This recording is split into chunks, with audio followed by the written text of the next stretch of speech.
Bismillahirrahmanirrahim. Pada suatu hari Rasulullah SAW ditemui oleh malaikat Jibril. Rasul pun bertanya, "Ada apa wahai Jibril?" Jibril menjawab, "Wahai Muhammad, sesungguhnya hari ini Allah Subhanahu wa Ta'ala sedang mengobarkan nyala api neraka, dan seluruh para malaikat amat ketakutan. Mereka tidak tahu harus bagaimana. Untung aku ingat," kata Jibril, "bahwa engkau Muhammad adalah sumber cinta dan sayang Allah Subhanahu wa Ta'ala kepada alam semesta. Dengan alasan itu aku kesini, bertabaruk mengambil berkah dengan cinta Allah kepada dirimu, ya Rasulullah, ya Muhammad."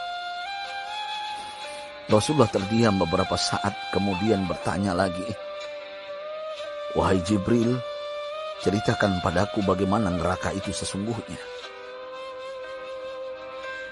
Jibril menjawab, "Wahai Muhammad, neraka itu bagaikan lubang-lubang yang terdiri dari 7 tingkat. Jarak antara satu lubang dengan yang lain ialah perjalanan 70 tahun.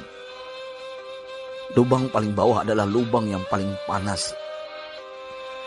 Nabi SAW meneruskan pertanyaannya, "Lalu siapakah penghuni lubang-lubang neraka itu wahai Jibril? Sampaikan kepadaku Jibril."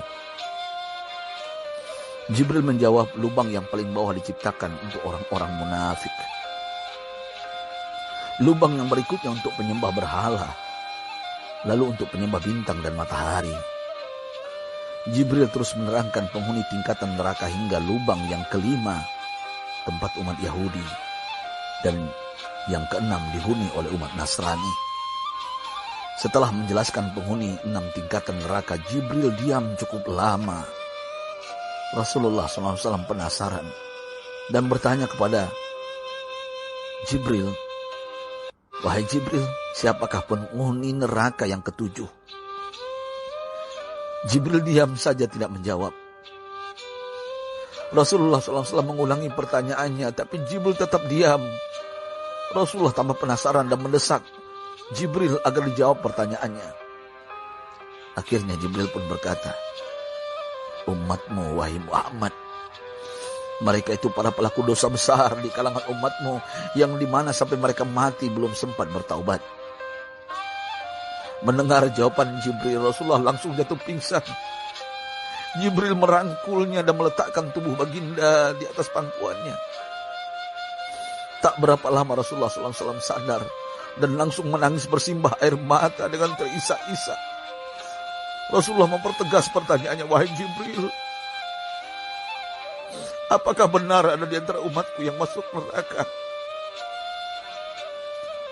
Jibril menjawab, "Benar wahai Muhammad, pelaku dosa besar di antara umatmu yang belum bertaubat." Setelah itu Rasulullah menghadap kiblat dan sujud kepada Allah dalam isak tangisnya. Sesekali dengan suara pelan beliau membisikkan kata-kata, "Ummati ya Rabb, ummati, ummati, ummati." Beliau SAW tidak mengangkat kepalanya dalam keadaan seperti itu selama 3 hari 3 malam. Kecuali setiap Bilal bin Rabah mengumandangkan azan, barulah beliau bangkit untuk menjadi imam. Dan setelah itu kembali sujud lagi.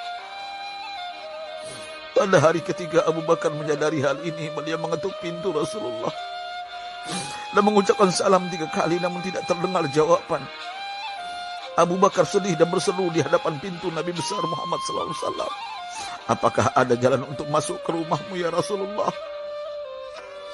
Tetap tidak ada jawaban. Di jalan Abu Bakar bertemu sahabat Umar. "Mengapa engkau menangis wahai Abu Bakar?" kata Umar. Abu Bakar menceritakan keadaan Rasulullah SAW. Maka Umar pun melangkah menuju rumah Rasulullah dan terjadilah hal yang sama. Umar pun pulang dan menangis.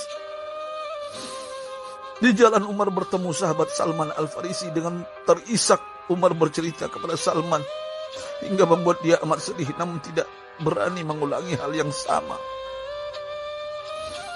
Salman melangkah menuju rumah Fatimah radhiyallahu anha dan menceritakan hal itu. Setengah berlari Fatimah menuju rumah ayah tercinta dan mengetuk pintu sambil mengucapkan salam. Mendengar suara lembut putri tercinta, sejuklah dada Rasulullah. Beliau bangkit dari sujud dan membuka pintu.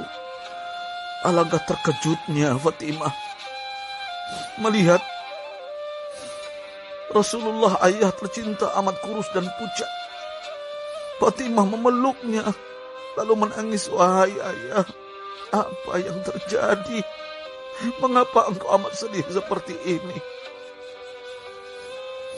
Rasulullah kembali menangis dan berkata dengan suara lirih, wahai Fatimah, belahan jiwaku, bagaimana mungkin aku tidak sedih sedangkan Jibril mengatakan akan ada kelak umatku yang akan masuk neraka. Subhanallah, betapa besar cinta Rasulullah kepada kita umatnya. Sahabatku, Rasulullah mencintai kita. Antaman ma'aman ahbabta, engkau akan berkumpul dengan orang yang kau cintai. Mari kita mencintai baginda Nabi besar Muhammad SAW yang mencintai kita, umat yang tidak rela kita masuk neraka. Mari kita mencintai beliau dengan berselawat, Allahumma sholli ala Sayyidina Muhammad wa ala ahli Sayyidina Muhammad. Allahumma sholli wa sallim ala Sayyidina Muhammad karimil aba wal ummahat. Allahumma sholli ala Sayyidina Muhammad wa alihi wa sahbihi wa sallim. Sahabatku, sampaikan dan silakan share sahabatku di sosial media. Rasul mengajarkan kepada kita, man dalla ala khairin falau mislu ajri fa'ili. Siapa yang menunjukkan kepada kebaikan, maka dia akan mendapatkan pahala seperti orang yang mengerjakannya. Mudah-mudahan ini menjadi pahala jariah bagi kita. Saya Ustadz Oren. Assalamualaikum warahmatullahi wabarakatuh.